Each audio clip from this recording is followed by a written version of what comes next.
So we are live, sir. we are live. Awesome, good stuff. Well, Kyle Cheslock and Chase Shields here, who will be circling around for a second installment of our podcast, In the Lead, Off the Record. Thanks for everybody for who attended or viewed it or shared our link on Facebook last time. We welcome everybody today. If you want to drop us a little comment in the section below the video, we'd love to hear from you. Feel free to give us a like on Facebook at The Lead Tool. Same thing goes for other social media channels, at The Lead Tool for Instagram and at The Lead Tool for Twitter. We keep it pretty easy for you to find us. So Yeah, really simple name for the product, too. Real simple. I'll give you one guess what it does for you. So I think today we got a pretty interesting topic we're going to talk about. This is probably going to be multiple installments, I think. Because I know we got a jam-pack even like right now, rest of the afternoon. We do, but we thought this was important. It's a long-ass topic. So if you're easily offended, we're going to warn you in advance. This one gets me fired up personally. So I think that's a PA for every one of these sessions. Yeah, this is off the record, right? This shit's not absolutely. a sales call. No, we're not pitching our product. We're not doing any of that. We don't care about that. This is to help the industry kind of move forward with some things that we see, some things that we talk about. From people that aren't necessarily in the middle of the country working in your flooring shop, if you will. We're trying to provide you some information that will be useful and helpful for you guys as you kind of migrate and take on this 21st century consumer that has just changed even from the last 5 years ago, the last 2 years ago. It is a whole different beast in terms of who these consumers are and how they like to buy. And, not all of us have the resources that an Amazon does. So hopefully it takes some things away. It's not just consumers either, it's customers. It's B2B, it's commercial, it's everything. So today we're going to talk about the mortal sin that we see in retail all the time. Every day. And it's the reason that Amazon and Wayfair are kicking everyone's ass. It's the reason that Home Depot actually battles Amazon so well. Yeah. Same thing with Lowe's. Lowe's is up 19%. Best Buy. 19%. So Best Buy, same thing. The point today is that retail is all about the customer. So whether that's an end consumer, like a homeowner, or a business owner, like a builder you're doing business with. We talk to people all the time, and they always reference what their vendors are doing, or what their vendors are going to do for them. So, that can be, my vendors need to give me leads, or my vendors need to give me something for the leads, or my vendors need to give me more products. It's always instead of being, here's what I need to do for my customers, it's here's what I need my vendors to do for me, to basically hold my hand so I can do this for my customers, if that makes sense. And it does, what we were talking about just before we turned the camera on, software vendors. Yeah. You got these legacy systems that people are concerned about. Well, if it doesn't integrate into my, Microsoft SQL database. Yeah. No. Your customers don't give a shit about what's going on in your back office. Amazon. I just want to finish because this is my central point with everything. Amazon, Wayfair, or their Best Buy, Home Depot, their customer major brands. They're customer first. Apple, customer first organizations. They set out to figure out what they need to do for their customers. Then they architect their systems and their staff around that. They don't go, oh, this is what we've been doing. This is what our staff. This will be super easy for our staff, and then we'll get some customers. It's very much, here's how customers want to transact. Here's how they want to be interacted with. We're going to do that, and we're going to put systems in place to do that. Because if you don't have that mentality, that staff, those types of systems, nothing else matters. The whole thing is it's all irrelevant, because if you don't take care of and they mean it too. The customers, they actually mean it, and they live it, and they breathe it. They don't just saying, oh, our number one priority is customer service. That's a load of crap.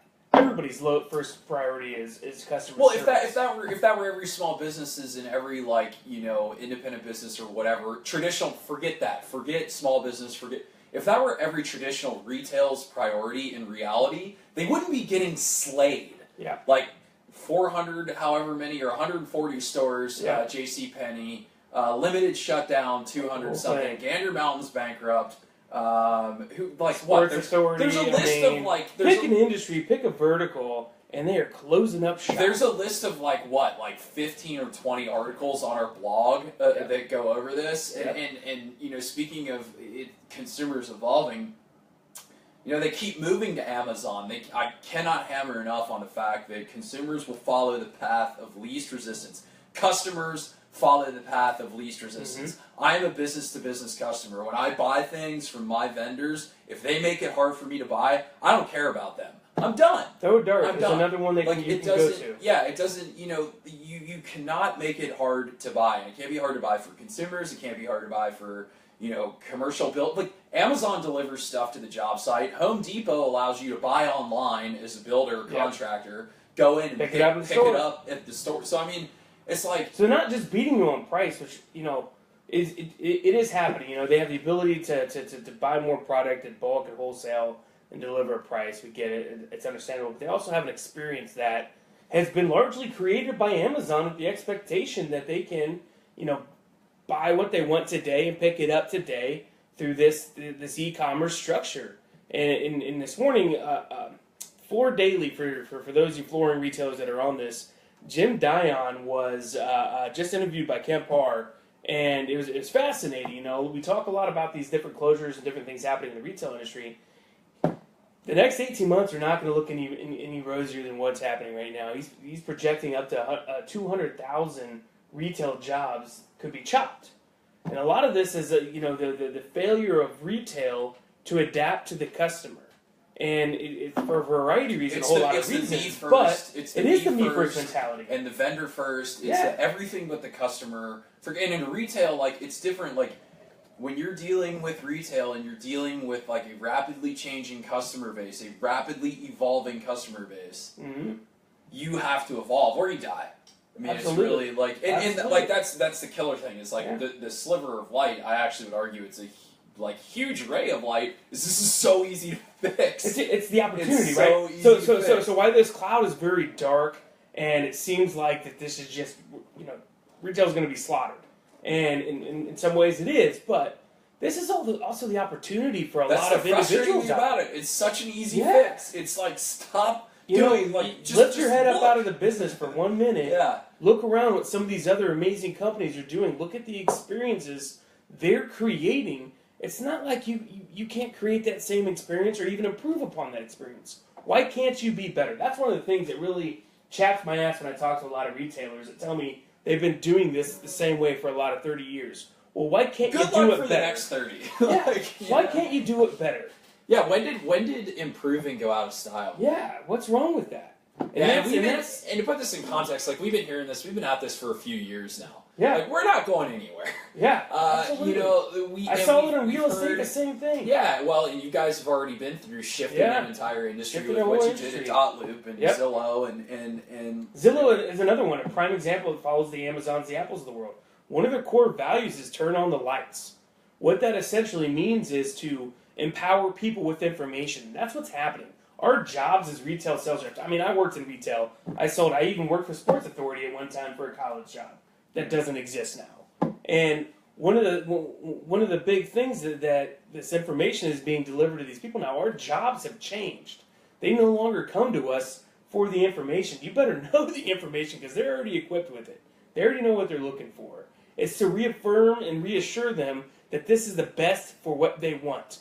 A lot of times consumers don't necessarily know everything that goes into this or knows everything that they want to buy, right? I mean, we deal with that every day. That's the whole point of the sales professional. It just, there is there has to be. The definition has just changed. It's not that you have to overwhelm people with information. It's just the critical stuff has to be accessible. I did the thing I wrote the little piece on the blog about, what was it? 3 easy ways to make the transition from the internet to the showroom smooth or the yard smooth. And it all starts. I'm glad you brought that up. Before I let you finish, it starts with that. That is the new door to your company. Is your website. Yeah, and you know, like the how critical websites are, I think you can debate that a lot because you don't need an extensive, overwhelming website, but what you need is here's the stuff we carry, here's what we keep in stock, here's who you need to contact. Like not keep it up to date. Not info at Whitewater Forest Products. Yep, it's like absolutely. Chase at Formy Group. Kyle, you want to buy this, call this person. You want to buy this, call this person. Here's their because it's so frustrating when you can't figure out who to talk to. Who to talk to, what products you carry. The last time this site was updated in 2010, so who knows if this information is even correct anymore. So all of these things play into it, and then another thing with your online reviews. I can't keep the gateway to your door is no longer literally at your location. Obviously people come through it. People find you on the internet. 80% like 83% of consumers now are doing the research and finding you online. So if you don't have an up-to-date website that has your information on it, that has the products you carry, that's your virtual. You're missing the That's boat. your virtual storefront. Like when you see, it's like when we see copyright. 8 out of 10 people are finding you online. Or what is it like copyright whatever business like 2012? It's like, dude, it's 2017. Unbelievable. I'm not buying from you. That's unacceptable. That's unacceptable. I'm sorry. That's just flat out unacceptable. Yeah. Same thing comes back to your reviews. We have the ability to create an amazing experience within in your showroom, and you can make it uniquely yours that nobody else has that experience. And these people are programmed and trained by these other great companies like Amazon and Apple to go online and leave reviews. Great experiences, bad experiences, they're going to leave whatever their experience is when they come into your showroom, but they're more inclined to tell their family and friends about a bad experience if they have one. I think it's like 10 times more likely than the good one that you create. So it's even more imperative to start evolving your showroom experience. Get the clutter out of it. Greet people when they come in. Don't just stand in the back.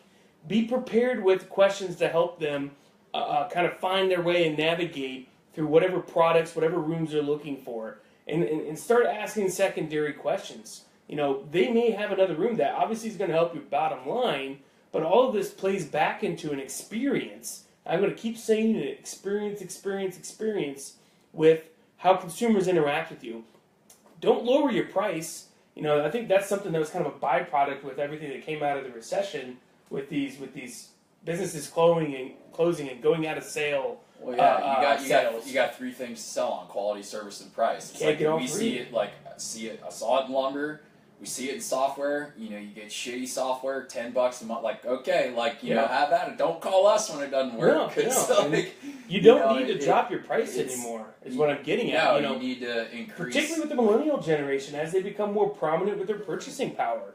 They don't mind spending an extra $1 with brands that they believe in and experiences that they love. If you actually focus on them, right? Yeah. If you're not like, oh well, XYZ vendor didn't give me this and this, so I can't do this. A rebate on this. Like it's so we dealt with that kind of stuff in the car business, and we still kicked everyone's ass because we were never concerned with, oh my gosh, Audi isn't gonna, are we gonna get this rebate from Audi this quarter or something like that? It was literally pay attention to your customers, do whatever the hell you have to do, and people I always come back to this double data entry bullshit. Oh my God. I had to fill out. You're gonna forego thousands of dollars. CRM, 5 minutes of work. CRM, legal pad because I didn't have mobile CRM. Yeah.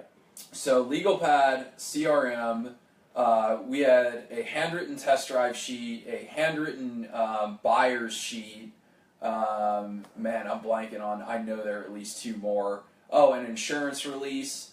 And then we had another handwritten form. So for me to sell a car before we got to all the paperwork, I was already entering the same stuff in 7 places. But the funny thing is I really didn't care because I was going to get the sale.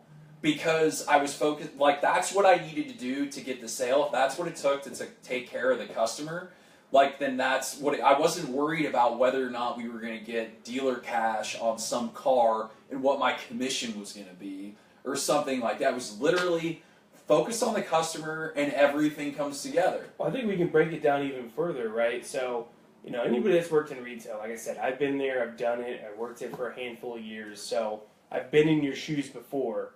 And I think one of the big things is with this double data entry, people bitch about it's going to be all this additional work created for you. Salespeople bitch about having to work. Everything. Let's be honest. That's my point. That's my point. And I say that as a salesperson. Yeah. It's a joke. And then owners go, well, my people won't. Well, are you going to lead or not? Because do you have a second generation? Do you want the show to go on?